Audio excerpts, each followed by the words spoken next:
fois qu'on a lu les documents, on s'est dit tiens, je suis en capacité de répondre, c'est comment on constitue sa réponse électronique. La première chose, la première phase, le premier élément qui est attendu, c'est la candidature. En gros, le but de la candidature pour un acheteur, c'est d'évaluer si l'entreprise est en capacité ou a les capacités de répondre. Est-ce que le chiffre d'affaires qu'elle a lui permettrait de répondre au dossier?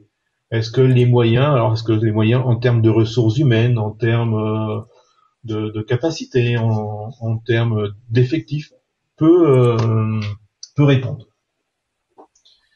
Et donc, si vous voulez, cette liste-là, vous la trouvez dans le règlement de consultation, et c'est l'acheteur public, en fonction du marché qu'il va passer, va vous dire, voilà les éléments que je souhaite que vous me fournissiez, ou que vous m'indiquez que vous soyez en capacité de me fournir si vous êtes retenu, qui va montrer votre capacité à répondre. Donc, c'est dans l'avis de marché que vous allez trouver l'ensemble de ces pièces. Alors, des fois, vous pouvez avoir des éléments, souvent, la plupart du temps, les éléments de candidature sont faits à type déclaratif. Donc, il y a un lien, si vous allez sur le lien, donc vous aurez la présentation, donc vous vous retrouverez. Ce lien vous permet justement de retrouver comment on doit faire sa déclaration. Alors, ça, c'est si on passe sur, je dirais, l'ancienne méthode, on a des méthodes qui sont un peu plus évoluées. Je vais vous parler tout à l'heure du DUM, qui est le dossier unique de marché européen, qui va vous permettre justement d'automatiser votre candidature. Donc, sinon, vous pouvez retrouver un certain nombre de documents, si vous n'avez pas de DUM, alors qui sont les documents officiels DC1, DC2, DC4. Donc, DC1, c'est lorsque vous voulez faire votre lettre de candidature, avec vous voulez répondre à plusieurs, donc vous allez destiner quel mandataire et quels sont les co-traitants. Bon, les sous-traitants ne sont pas obligés d'être déclarés dans la phase de candidature, mais devront, si vous êtes attributaire. Vous avez aussi la déclaration, est-ce que vous voulez répondre de manière individuelle ou en groupe ou en commande, c'est le DC2. Et si vous voulez répondre avec la déclaration de sous-traitance, c'est le DC4. Donc c'est sur le site économie.gouv.fr que vous trouvez les dernières versions. Des fois, l'acheteur vous les fournit dans son dossier, des fois ils ne sont pas fournis. Autre élément, c'est quand vous êtes sur la partie offre. La partie offre, c'est le document sur lequel vous allez expliquer ce que vous êtes en capacité de faire sur votre marché. Et ça demande avant tout d'avoir, je dirais, une certaine organisation. L'organisation est importante parce que des fois, il m'arrive, même si je suis le directeur, de faire de la outline parce que là, on est une petite équipe, on est polyvalent, et de temps en temps, je vois des questions qui arrivent sur un mail contact, qui est pas la bonne méthode, mais j'y reviendrai. Et on s'aperçoit que la réponse est un peu envoyée de manière désordonnée. Donc, ce que je conseille, je vous montrer, c'est d'organiser correctement sur son disque dur son marché pour être sûr et certain que rien ne sera oublié. Et en particulier, justement, sur l'organisation, sur les noms de fichiers.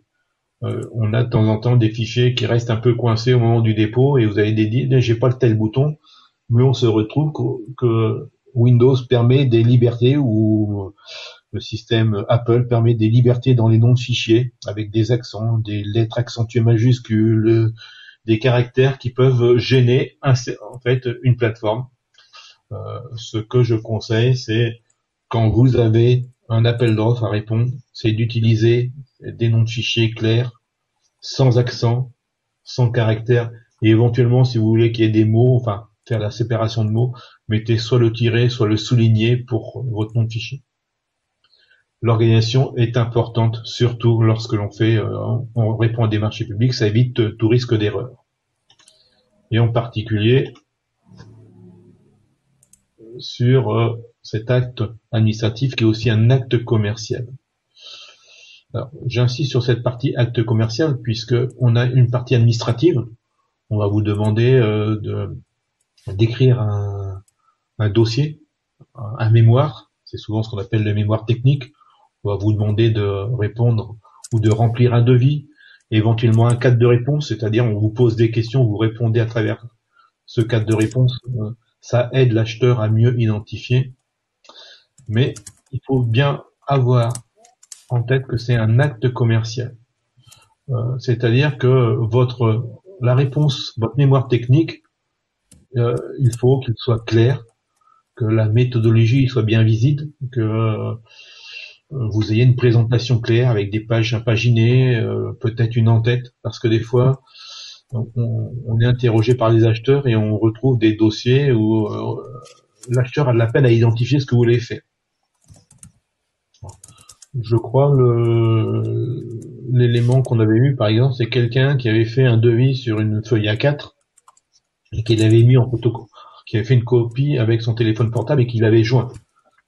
C'est pas toujours évident pour l'acheteur parce que si la photo est de mauvaise qualité, d'aller déterminer les prix, voir si tout a été pris en compte. Donc pour bien répondre, il faut surtout éviter de se précipiter. C'est pour ça, souvent, on n'attend pas la dernière minute. C'est pour ça qu'il faut détecter au plus tôt la consultation, soit au travers d'alertes, soit d'une recherche. Et puis, donc, surtout, soigner sa rédaction et sa présentation. Ça compte énormément au niveau pour l'acheteur. C'est des éléments qui paraissent anodins, mais si un document est facile à lire, l'acheteur enfin, je dirais, c'est comme un professeur avec une copie. S'il doit déchiffrer certaines choses, c'est pas évident. Donc, soignez la rédaction et la présentation de vos dossiers.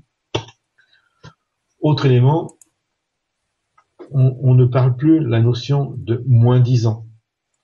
Ça, c'était il y a quelques années. Le terme qui est employé, c'est l'offre économiquement la plus avantageuse. En gros, on va travailler sur la qualité, l'offre, le rapport qualité-prix. Quand on parle d'offre, c'est bien lire l'élément. Vous avez dans les règlements de consultation, les manières dont va être évalué votre dossier. Parce qu'il faut savoir, souvent ce que je dis, si vous voyez que le critère prix est à 50%, ça sera le prix qui va primer. S'il est aux alentours de 30-35%, c'est l'ensemble des éléments. Il faut vérifier aussi quelle va être la formule de calcul qui va être appliquée sur le prix. À la différence, ce qu'il faut savoir, c'est dans un premier temps, quand on fait un tri sur les prix, avec la formule de calcul qui est indiquée dans le règlement de la consultation, automatiquement, celui qui aura le prix le plus bas aura la meilleure note. Mais je dirais c'est pas 20 ou 0, parce que la formule de calcul fait peut-être que celui qui aura le prix le plus bas va être à 20, mais celui qui se trouve peut-être juste derrière, il sera à 19. Et donc, on va regarder la qualité du mémoire technique. Donc tout va jouer. Alors c'est vrai que il y a de moins en moins d'appels d'offres dont le prix est à 50%. C'est souvent entre 30-35%. Sachez qu'après, on va travailler sur le mémoire technique.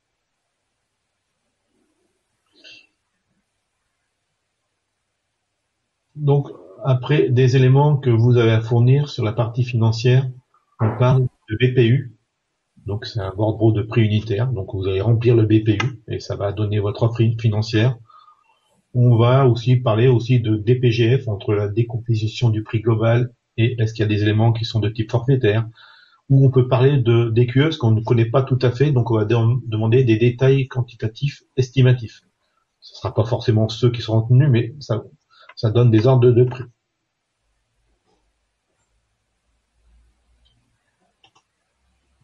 Alors, maintenant, on a travaillé sur la partie des CE et on va arriver sur la partie de dépôt de l'offre. Déposer une offre, c'est quelque chose qui paraît simple, mais qui demande une préparation. La première chose, c'est on va travailler sur la partie candidature. Il se peut que des fois, vous ayez en fait possibilité d'avoir recours au DUM. Le DUM, c'est l'acheteur qui choisit.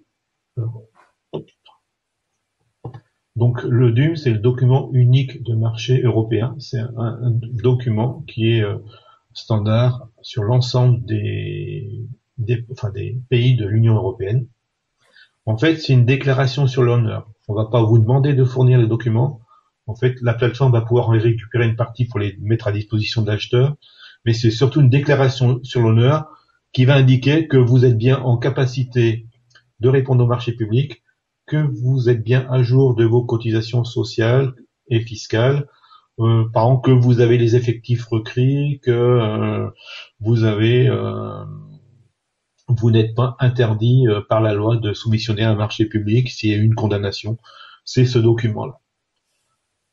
Alors, à mon grand regret, aujourd'hui, ce DUM est assez peu rempli. Vous repérez une consultation qui a un DUM via cette petite icône bleue avec le mot DUM.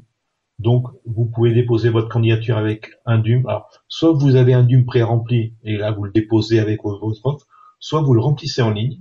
Et quand vous le remplissez en ligne, comme vous avez créé sur Maximilien un compte, on va pouvoir le récupérer, je vais vous montrer. Sinon, vous pouvez le faire depuis le service DUM, qui est un service national. Donc, renseigner un DUM en ligne, c'est remplir un formulaire. Sinon, vous pouvez le générer. Si vous dites, grosso modo, sur la plupart des marchés publics, c'est toujours la même chose. Vous pouvez aller sur le service DUM. Et sur le service DUM, vous allez pouvoir donc le remplir. Voilà, j'ai retrouvé ma souris. Vous allez donc remplir ce système-là. Hello, viens voir papy. Donc, vous avez ce lien qui est important, qui permet de créer justement un DUM en ligne. Donc, je me souviens plus si je vous ai mis le formulaire du DUM. Tac, tac, tac. Alors, il est là. Si je prends, hop.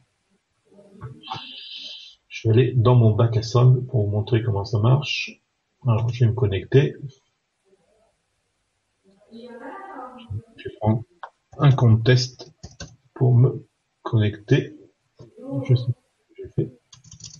Hop.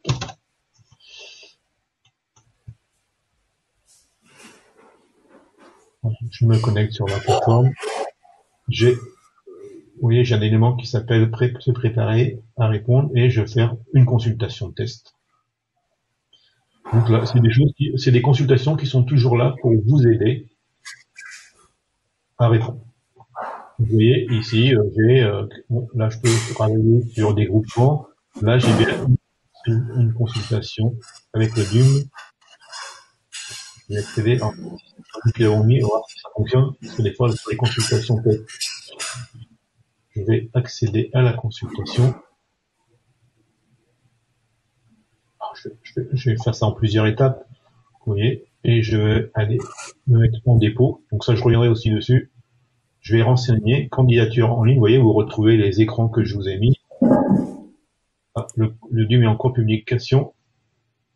Alors, je vais prendre une autre. Je vais chercher s'il n'y en a pas une avec un DUM. Hop. Ah non, elles sont toutes en cours de consultation. On a dû arrêter la nôtre. Bon. En fait, c'est la même chose, remplir le DUM en ligne. En fait, vous allez saisir votre SIRET.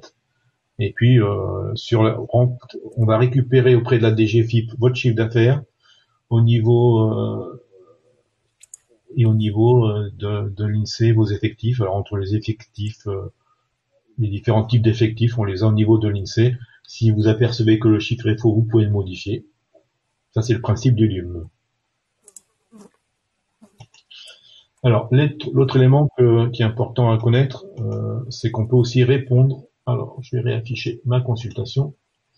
On peut répondre en groupement. Donc, en groupement, en fait, en groupement, vous allez indiquer, en fait, est-ce que vous répondez seul ou en groupement, ou est-ce que vous êtes membre d'un groupement. C'est vous, vous avez peut-être une entreprise qui dit je porte le marché, mais j'ai besoin de vous pour travailler. Donc, vous allez dire vous êtes membre du groupement. Et vous allez indiquer quel est le groupement auquel vous appartenez. Si vous répondez seul ou en groupement, vous allez indiquer est-ce que je veux décrire mon groupement? Oui, non, c'est pas une obligation, mais vous pouvez le faire. Si vous le décrivez, est-ce que c'est un groupement solidaire, conjoint avec le mandataire non solidaire, conjoint mandataire solitaire, c'est vous qui faites le choix. Et est-ce que vous souhaitez renseigner le groupement? Si vous souhaitez renseigner le groupement, vous allez ajouter quelles sont les personnes qui vont être co-traitants avec vous. Pour entrer en co-traitant, c'est simple, il suffit simplement de renseigner son SIRET, de cliquer sur plus et il apparaît dans le groupement. Parce que derrière, on va interroger l'INSEE pour récupérer toutes les informations. Il n'y a pas plus simple et quand tout est fonctionnel, le système va vous va vous valider votre groupement. En fait, après, pensez que dès qu'on rentre en groupement, chacun devra remplir son propre DUM ou fournir ses propres pièces de candidature.